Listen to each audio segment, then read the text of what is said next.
ఈ 12 సంవత్సరాల్లో మీరు మన పెళ్ళికి ముందే తాగుతున్నారు కదా! ఈ 12 సంవత్సరాలలో మీ అమ్మగారికి మీరు తాగుతున్నారన్న విషయం తెలిసిందా అని అడిగింది. లేదు. కానీ అదే నాకు అన్నదమ్ములు ఉండుంటే మీ ఇంట్లో ఈ విషయం ఎప్పుడో తెలిసేది అని చెప్పింది. రెండోది, రేపొద్దున మీ నాన్నగారికి ఏదన్నా జరిగితే మీ అమ్మని ఎవరు చూస్తారు అని అడిగింది. అదేంటి, నేనే చూస్తానన్నాడు. ఓహో! ఎందుకు అన్నా. నా కన్న తల్లి కదా, నన్ను పెంచి పోషించింది అన్నాడు. హుహు. సరే, నాకు అమ్మ లేదు, నాన్న లేరు. నన్ను చిన్నప్పటి నుంచి మా అక్క పెంచి పెద్ద చేసి సాకి నన్ను తన కళ్ళల్లో పెట్టుకొని చూసింది కదా! రేపొద్దున నేను కూడా మా అక్కని తెచ్చి మన ఇంట్లో పెట్టుకుంటే మీరు గమ్ముకుంటారా? మా అక్కని నేను కూడా చూడొచ్చా అని అడిగింది.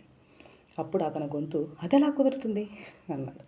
ఏ, మీ అమ్మ కంటే తల్లి బాధ్యత బిడ్డను చూడడం, కానీ అక్కకి అంతకంటే తల్లి కంటే గొప్పది మా అక్క. నన్ను పెంచి పెద్ద చేసింది కదా, దీనికి మీ ఇంట్లో వాళ్ళు ఒప్పుకుంటారా అని ప్రశ్నించాడు.